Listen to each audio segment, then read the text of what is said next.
Vós sois o sal da terra. E se o sal for insípido, com que se há de salgar? Para nada mais presta, senão para se lançar fora e ser pisado pelos homens. Vamos orar. Amado Deus, no nome de Jesus Cristo, teu Filho, nós temos vindo mais uma vez a este lugar para cultuarmos, para aprendermos alguma coisa do Senhor. E queremos colocar diante de Ti todas as nossas súplicas, todos os nossos pedidos, todos os nossos rogos. E, Pai, aquilo que está no profundo, no fundo da nossa alma, do nosso coração, que só pode ser entendido e compreendido pelo Senhor, pedimos que o Senhor trate conosco de uma forma especial neste culto e que a Tua palavra venha de encontro às nossas necessidades mais profundas. E tire de nós toda escória, tudo aquilo que não faz parte do Senhor, tudo aquilo que não é da Tua vontade, e que a Tua perfeita vontade se cumpra em nossas vidas, e que nós possamos sair da frente para que o Senhor possa trabalhar em nós e através de nós. E que, Senhor, este culto sirva para nós como exemplo, como aprendizado, e que os outros irmãos que não estão presentes, aqueles que ouvirão futuramente esta gravação, que sejam tão abençoados quanto nós que estamos aqui. Amém. Porque o Deus é o Deus do impossível, do invisível, do presente daqueles que estão ausentes. Porque mesmo o Senhor, quando esteve na terra, no corpo de seu Filho Jesus Cristo, o Senhor disse: eu ainda tenho outros rebanhos, outras pessoas que faz parte desse redil, mas que não estavam ali presentes, mas que por eles o Senhor já tinha inclusive orado. Ali o Senhor clamou, pediu, orou por mim, cuidou de nós já naquele tempo. E nós agora te pedimos, no nome de Jesus Cristo, que possamos entender estas coisas de uma forma mais completa, porque sabemos que o tempo tem vindo quando a compreensão dos mistérios tem nos alcançado. E nós pedimos deste nome precioso que o Senhor não nos deixe sem entender estas coisas. Nós clamamos por isso, mesmo que nós não merecemos, mas como as migalhas caem da mesa dos donos e os cachorrinhos se alimentam dela, que nós nesse instante possamos, ó Pai, se alimentar não com migalhas, mas com o pão que desce do céu. Amém. Porque o Senhor prometeu que nem só de pão viveria o homem, mas sim de toda palavra que sai da boca de Deus. E nisso nós estamos confiados em ouvir a Tua voz, em crer na Tua palavra, com a Tua ajuda, no nome de Jesus Cristo. Amém. Amém. Amém. Aleluia. Poder sentar.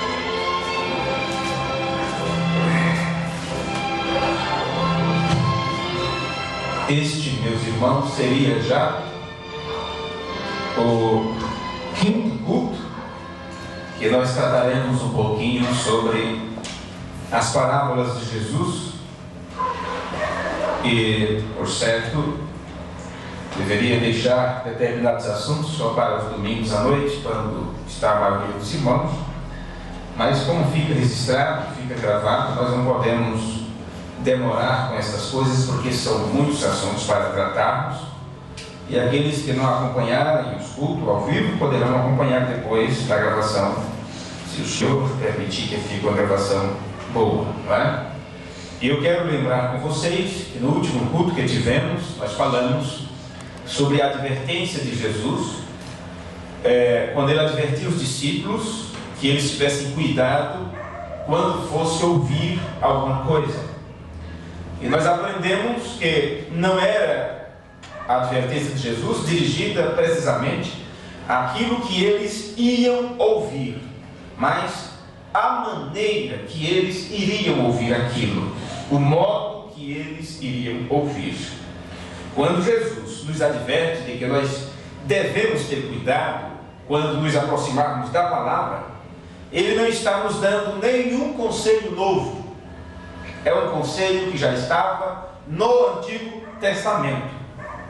Essa é a mesma coisa que Deus, o Pai, disse lá no livro das duas leis, Deuteronômio, Deutor ou Deuter, que significa dois, e onômio, que quer dizer leis. Então você tem, quando junta essas duas coisas, Deuteronômio, quer dizer, as duas leis. E que as duas leis são estas? É exatamente no livro das duas leis, que trata-se da bênção e da maldição. Bênção e maldição. E o que são isso? Olha, ambos, bênção e maldição, se obtêm da mesma palavra. Eu quero deixar bem claro, para que não haja dúvida e nem perguntas sem responder, para aqueles que ouvirão depois. Você encontra nas Escrituras dizendo que não pode de uma mesma fonte sair água doce e água salgada, ou água doce e amarga. Não pode da mesma fonte. Veja bem isso. Mas eu estou dizendo aqui, afirmando aqui, que da mesma palavra, observe, da mesma palavra, você pode obter uma das coisas, ou bênção ou maldição. Não que esta palavra, esta fonte da qual sai a palavra, saia duas coisas ao mesmo tempo. Mas Jesus disse: você tenha cuidado quando você for ouvir, porque o problema não está na palavra, o problema está em você. O problema está em mim, que vou ouvir.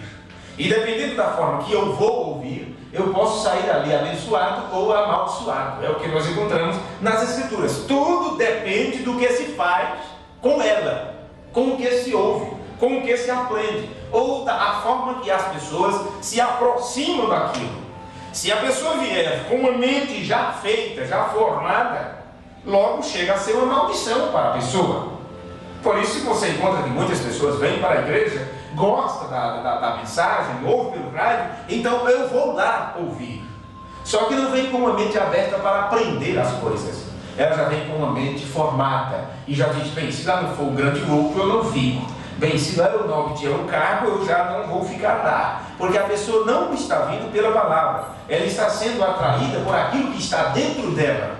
Porque onde está o vosso tesouro, ali está o vosso coração. Isso também Jesus falou em parábolas. Então, depende daquilo que está no homem e na mulher, que aquilo que ouve pode se tornar uma bênção ou uma maldição. Você encontra muitos que iam diante do profeta do Senhor, e eles saíram de lá abençoados, suas vidas mudadas, transformadas, libertadas. Mas outro foi e saiu de lá canceroso, tuberculoso, com tudo quanto é doença ruim, pela forma que ele foi se apresentar. Porque ele foi ali exatamente para enfrentar o Espírito Santo e tentar desmascarar o próprio Deus, quando ele tentou desmascarar o profeta de Deus. Ele disse: eu vim aqui com todas as doenças, e ele está dizendo que eu não tenho doença nenhuma. Eu escrevi no cartão que eu tenho câncer, tuberculose, tenho isso, tenho aquilo. E o profeta disse: você não tem nenhuma doença, você está sã, você não tem nenhum problema. E ele insistiu dentro do povo: ele está tão fraco que ele não está conseguindo ler minha mente, eu tenho todas essas doenças. E o que acontece? Não, o Espírito Santo entrou em cena e o profeta disse: você, por que tu vens aqui resistir o Espírito Santo? Você não tinha nenhuma dessas doenças. Mas assim diz o Senhor: você sairá daqui com todas as doenças que você diz ter. O homem caiu no joelho pedindo misericórdia, mas a sentença de Deus já tinha sido dada. E ele saiu dali com aquelas enfermidades, todas elas. É isso. Agora quero ver quem tira esta maldição desta pessoa. Bem? Agora, a palavra de Deus é para isso? Não, senhores, é uma bênção. Mas o problema está no homem, na pessoa que vai ouvir. Por isso eu disse: tenha cuidado. Se vier com uma mente aberta e um coração sincero aberto, a palavra que ele ou ela ouve vai trazer vida, traz vida.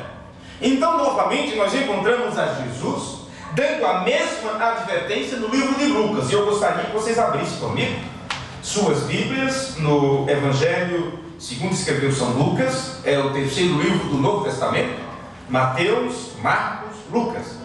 No capítulo 8 e o versículo 18 do livro de Lucas, você agora encontra Jesus nos dando a mesma advertência. Veja aqui, Lucas capítulo 8, somente o versículo 18. Tendo olhos, não vedes, e tendo ouvidos, não ouvis, e não vos lembrais quando partiu os 5 pães entre os 5.000? É isso mesmo que vocês estão lendo aí? Não? Veja bem, eu estou lendo em Marcos capítulo 8. Vocês deveriam ter dado um toque. Eu desconfiei aqui. Observe, é Lucas 8, não é? É que eu falo antes, vocês procuram. Quando vocês falam o que eu estou falando, aí cruzam aqui as coisas. Lucas capítulo 8, versículo 18. Vede, pois, como ouvis. Porque a qualquer que tiver lhe será dado, e a qualquer que não tiver, até o que parece ter lhe será tirado. Então observe que nós já tratamos desse assunto, estamos voltando a ele novamente. Mas a primeira parte diz: vede, pois, como ouvis. Agora, nesta tradução aqui, nós vemos as palavras vede, pois, como ouvis. Então observe isso. Porém nós sabemos, pelo estudo anterior, quando lemos esta mesma afirmação no livro de São Mateus, que Jesus não disse para eles, e nós agora, porque estamos aplicando isso para nós, no nosso tempo, Jesus não estava nos dizendo, precisamente a eles, para não fazerem caso no ouvir, ou para eles fazerem caso no ouvir, como se houvesse outro modo deles ouvir, que não fosse pelos seus ouvidos. Em outras palavras, Jesus não estava dizendo assim: olha, cuidado, né? Você ouve com o esquerdo ou com o direito, como se tivesse outra forma de ouvir que não fosse pelos ouvidos. Vede, pois, como ouvis. Como você vai escutar: Senhor, como é que vamos fazer isso? Porque só tem 2 ouvidos. Não tem outra forma de ouvir a não ser pelos ouvidos. Mas Jesus disse: vede, pois, como ouvis. Então tem algo aqui. Jesus não estava se referindo ao que eles iriam ouvir, ou como eles iriam ouvir, porque não tem outra forma de você ouvir que não seja pelos seus ouvidos. Mas, portanto, de novo nós vemos que não é a coisa em particular, não é a coisa, não é o ouvir, é a maneira que eles vêm para ouvir, é o modo que você se aproxima para ouvir, é o modo de ouvir que Jesus adverte. Por isso que o profeta do Senhor nos advertiu, quando ele disse: se você vem para criticar, com certeza o diabo vai te mostrar muito para criticar. Então é o modo como a pessoa vem. A palavra grega, meus amados, que foi traduzida do significado em que maneira? Em que maneira? Veja, cuidado, o modo, a maneira que vocês vão ouvir. A palavra grega que foi traduzida, ver depois como ouvir, era esse o significado, o modo, a maneira. Veja, portanto, de novo ouvimos aqui, vamos ver se você ouviu. Os apóstolos ouviram, você ouviu quando lemos em Mateus, e agora você vai ouvir de novo as palavras de Jesus. Vede, pois, como ouvis. Quando você aprendeu o restante desse versículo, que está lá no livro de Mateus, pois aquele que tem lhe será dado e o que não tem, até aquilo que tem, mas agora, né, no livro de Lucas, já explicou um pouquinho diferente, até o que lhe parece ter lhe será tirado. E você aprendeu em cultos anteriores que isso significava porque eles não tinham caráter de fazer eco àquilo que eles ouviram, porque eles vieram com um espírito totalmente diferente do que eles deveriam vir para ouvir.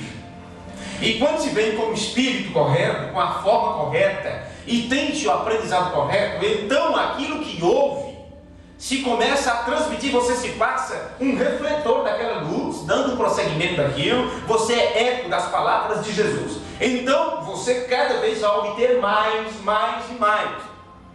Mas aquele que não tem cuidado do modo que vem ouvir, até aquilo que parece que aprendeu é tirado dele.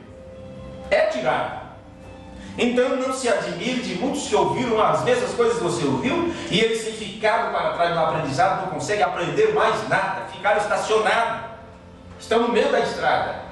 Sobre a mensagem, que é uma mensagem, glória a Deus e tal, mas não conseguem aprender mais nada, porque a forma que eles vieram a aprender, eles não vieram da maneira correta, não tiveram cuidado a maneira que foram ouvir.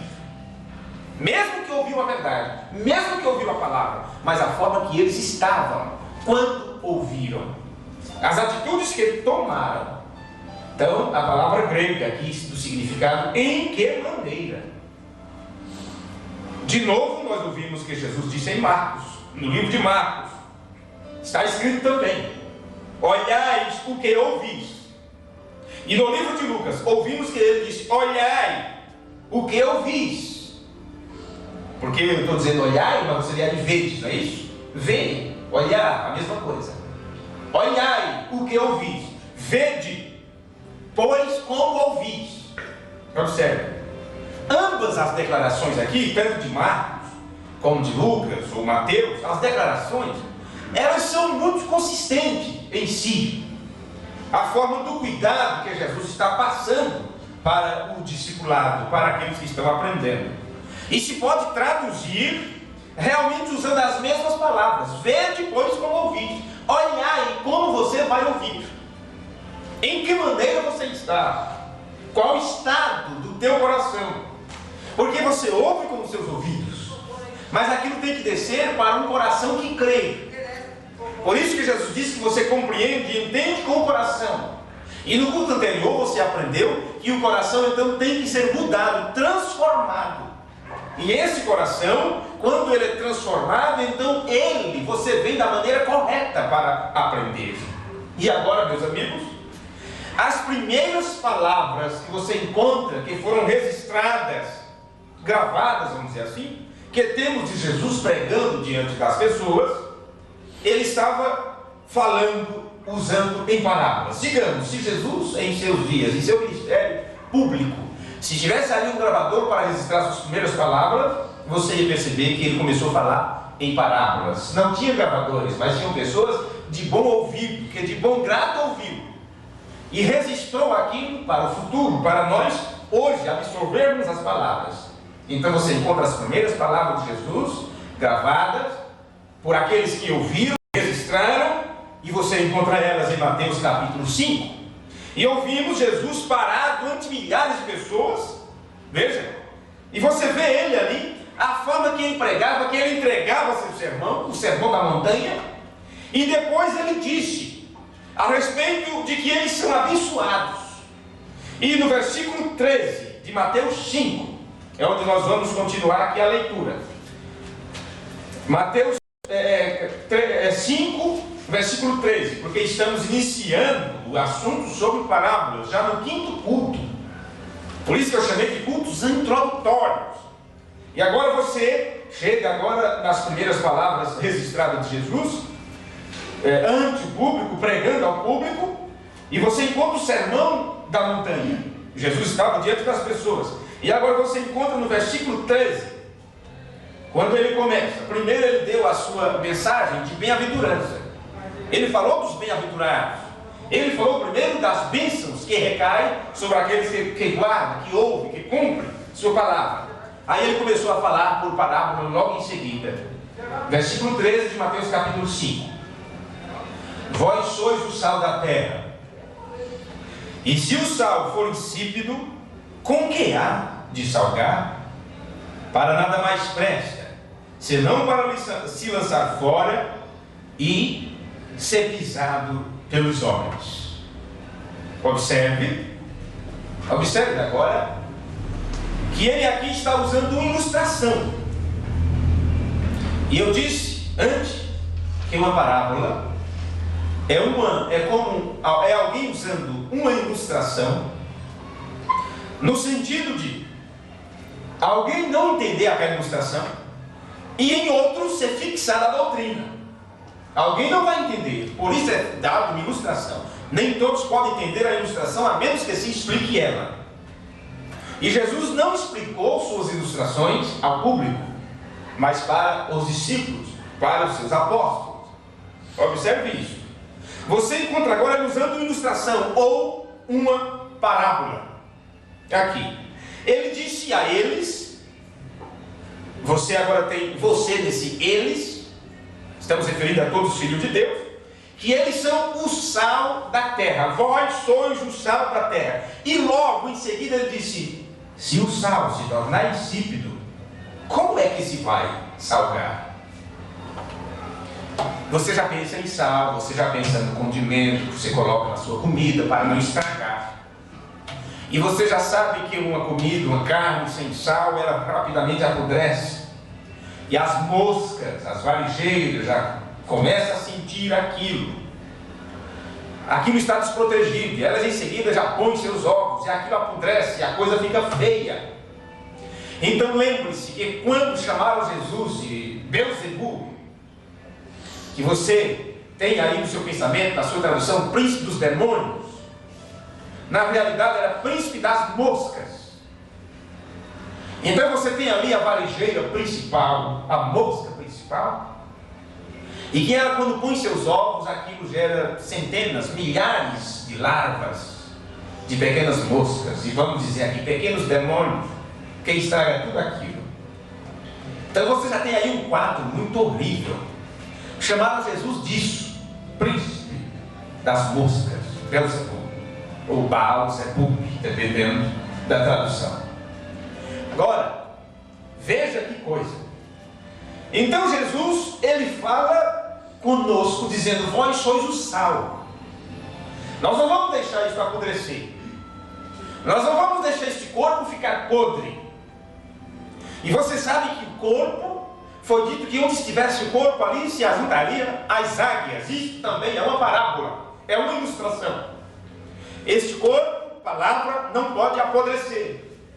Por isso que todos os dias ele está em renovação, em constante mudança, em constante renovação. Não se torna uma coisa estagnada, manada de ontem. Todo dia o corpo está ali fresco para ser comido, para ser absorvido. Amém. E você tem que saber que este corpo, palavra, precisa de sal. E este sal, Jesus não disse que era ele. Luz, ele disse: eu sou a luz. Quem me segue não andará em trevas. É parábolas. Depois disse: vós sois a luz do mundo. Em outras palavras, vocês são reflexo desta luz. Mas quando se trata do sal para salgar este corpo, esta palavra, ele colocou toda a responsabilidade em nós e disse: vós sois o sal da terra. Amém. Ele estava se referindo, vocês acham, que era da terra, do globo terrestre em si, que está podre, está apodrecido mesmo? Mas se o sal se tornar insípido, com que se há de salgar? Você sabe, o sal ele tem um gosto, o gosto do sal. Você logo prova para ver se está no ponto certo o alimento. E em alguma tradução, você tem ali, se o sal perder seu sabor, porque na verdade é esta palavra, a palavra grega sabor, foi traduzida de uma palavra que quer dizer insípido. Você aí tem insípido na sua tradução. Então vamos pensar um pouquinho nisso. A palavra insípida, que foi traduzida da palavra que significava sabor, do grego.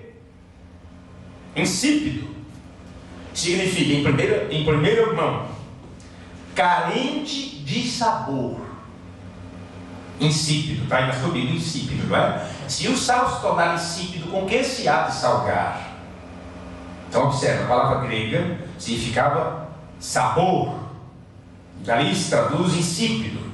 Então você pega ali, translitera isso e você tem insípido, carente de sabor.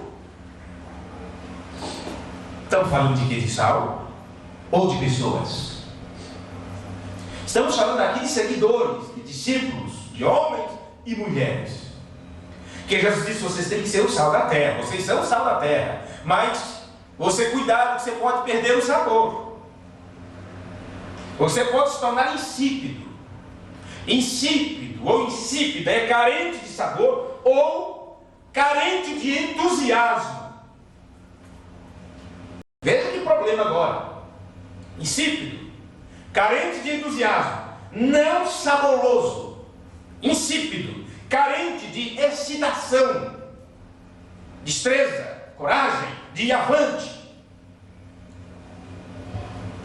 Insípido, carente de estímulo. Insípido quer dizer também embotado. De modo, meus amigos, que aqui, diante das palavras de Jesus, ele usou uma ilustração para admoestar seus seguidores, para que eles procurassem a não perder o quê?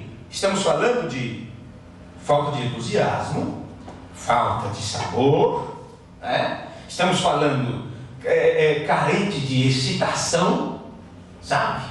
Que poderíamos ter como força, vigor, destreza, crente sem estímulo, crente embotado, perdeu a cor, perdeu a graça, vamos dizer assim. Então Jesus aqui está nos advertindo para não perdermos a emoção diante da palavra, pela palavra. São pessoas que perdem o entusiasmo, são pessoas que perdem, veja, perde-se o sabor, não tem mais estímulo, perde-se o gosto pelo cântico, pela música, pela oração, por tudo que se trata das coisas de Deus, não se tem emoção com aquilo. Nós temos aprendido um segredo. Um dos mistérios que o sétimo anjo veio revelar foi o batismo do Espírito Santo sem sensação. Mas o diabo pegou exatamente isto, esse aprendizado desse mistério revelado, e fez com que os crentes perdessem o estímulo. Então é aquela coisa triste, sem vigor, sem sabor, sem entusiasmo. E diz, mas agora é o Espírito Santo sem sensação. Agora é o Espírito Santo sem sensação. Será que é isso? É simplesmente isso. O mesmo mensageiro de Deus que disse que um dos mistérios revelados seria este, o batismo do Espírito Santo sem sensação, ele também nos mostrou que o corpo, quando ele perde a emoção, é porque ele está morto. E o caso é que muitas pessoas perderam a emoção pela palavra, a sensação, o gosto pela palavra, porque lhes falta espírito para dar vida a este corpo. Então são corpos nos quais somente habita o espírito humano, mas corpos no qual habita o Espírito Santo, eles se regozijam com a palavra de Deus. Amém. Eles se regozijam com a verdade, com o que está escrito. E Jesus nos advertiu nisso, para não perder a emoção pela palavra. Porque já pensou, como é que você vai evangelizar as pessoas? Triste, carente de estímulo, você mesmo não está estimulado, você mesmo não tem emoção, você mesmo não sente nem gosto pela coisa. Vai pregar o que para os outros? Vai dar que tipo de testemunho? É aquela coisa, eu sou crente, quem quiser também que vai, que eu fui, quem quiser também que venha, e tal, eleito não se perde mesmo.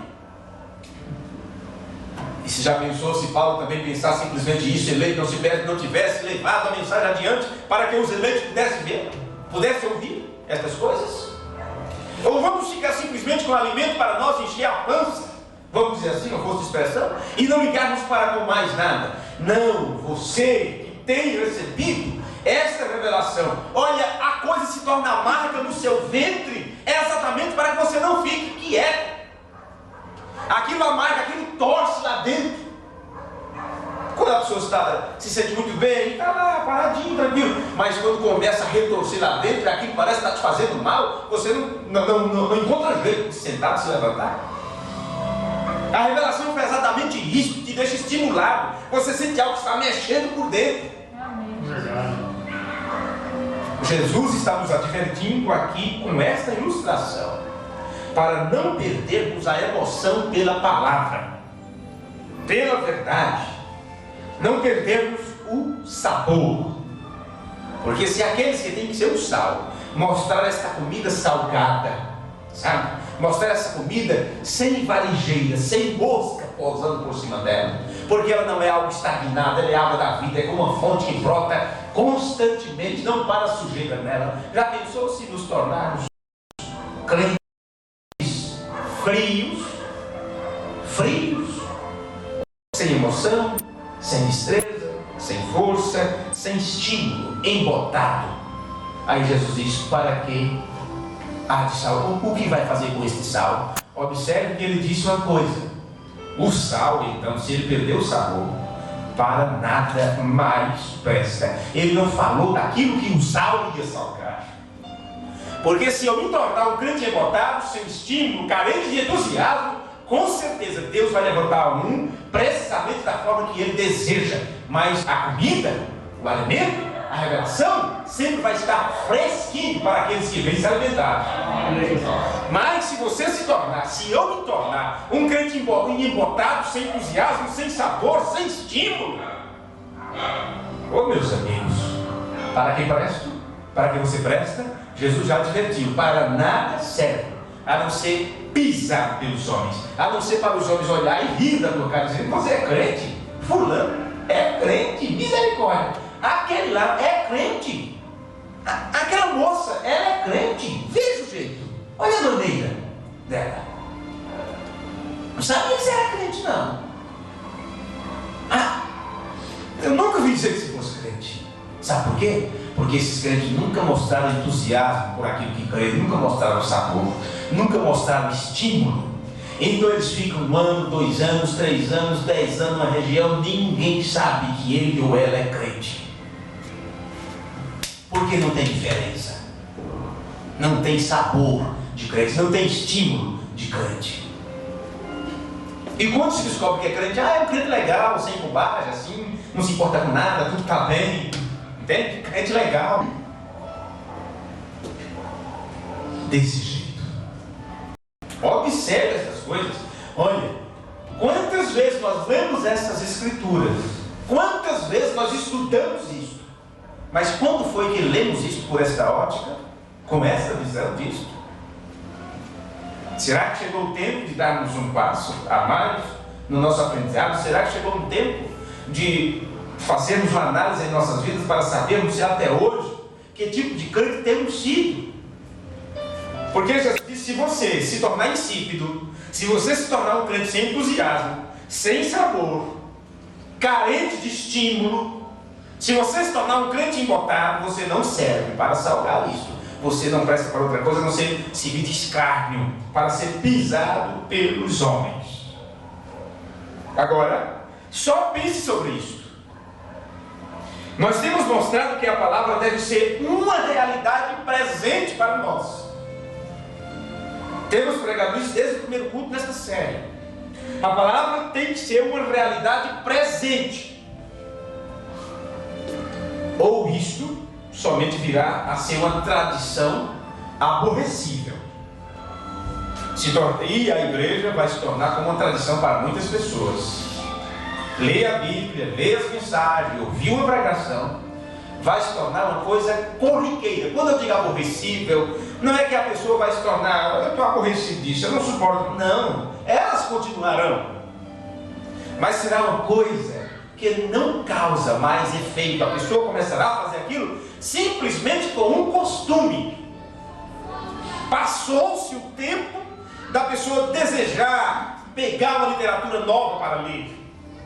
Passará o tempo, não digo tempo de tempo, mas o tempo na vida da pessoa, que a pessoa não vai ter mais nenhum estímulo para colocar ali uma gravação e ouvir. Isso nós vamos deixar para quando entrarmos na segunda fase das parábolas. Mas vai chegar um momento que não vai ter nenhuma graça o crente pegar uma fita com a voz do William Branham traduzida para ouvir. E é muita coisa, 90 minutos, meu Deus do céu. Como chegou o tempo para muitos que ler a Bíblia não se tornou mais uma descoberta. Eu já sei que está aí, eu já sei que está lá, eu já li isso tantas vezes, já não leio mais. Observe, a palavra deve ser uma realidade presente para uns, não vai se tornar para todos, mas para um pequeno grupo ela vai cada dia se tornar uma realidade presente, ou isto somente virá a ser uma tradição aborrecível. E aqui nós encontramos a mesmíssima primeira vez Jesus falando por parábolas, usando uma parábola, e ele disse às pessoas que eles são o sal da terra, mas se eles perderem seu zelo pela palavra, ou sua emoção pela palavra, então eles se tornam inúteis. Você diz, esse sal está vencido, eu não quero. Um sal, ele pode vencer o tempo, viu? Por isso que tem data de validade nas coisas. Chega o tempo que ela vai ter que vencer. Como alguma data nossa não está vencendo há muito tempo, não é? a data da nossa vida está vencendo há muito tempo. Você percebe quando está vencendo. Nasce uma ruga, cai os dentes, cai os cabelos, faz isso, fica branco e tal. Você já não consegue dar o passo que estava antes, já não consegue correr como corria. Você está vencendo a validade, está vencendo, está vencendo, está vencendo. E a Bíblia diz: há 70 anos, o que passará disso é canseira e enfado. Então você pode até pegar uma comida, mas sabor ainda, você cheira, ainda dá para usar. Olha, está vencendo, está chegando o vencimento. E ela tem um prazo, chegou naquele prazo, dali por diante você já sabe, está se tornando já perecível. Perecível. Então você, como sal, Jesus já disse: se você perdeu o seu sabor, ele disse: se você perder o seu sabor, se você se tornar insípido, ele estava dizendo para seus filhos: se vocês perderem o zelo pela palavra, o entusiasmo, a emoção, então você vai se tornar um inútil, porque é um ou uma que não vai cumprir seu papel, que não fará eco às minhas palavras. E quando isso acontece, então ele diz: aquilo que essa pessoa tinha ou parecia ter, lhe será tirado e dado para aqueles que são sal, para a hora, para o tempo presente. Porque não adianta querer querer ser sal para o passado. Dizer: Jesus fez isso, Jesus fez aquilo, eu creio nisso, quer dizer, eu estou salgando aquilo. Isso não é importante hoje. Importante hoje é você ser o sal para a palavra manifesta em nosso dia. Por isso que você tem que pegar isso para os nossos dias. As parábolas é para hoje. O Novo Testamento é para se cumprir em nossos dias. Isso foi o que o mensageiro disse. Todo o Novo Testamento fala desta hora. E aqueles que se tornar inútil nesta hora, porque perde o sabor, a emoção, o zelo, o entusiasmo pela palavra manifesta no dia. E nós estamos sendo advertidos a não cair nessa tentação.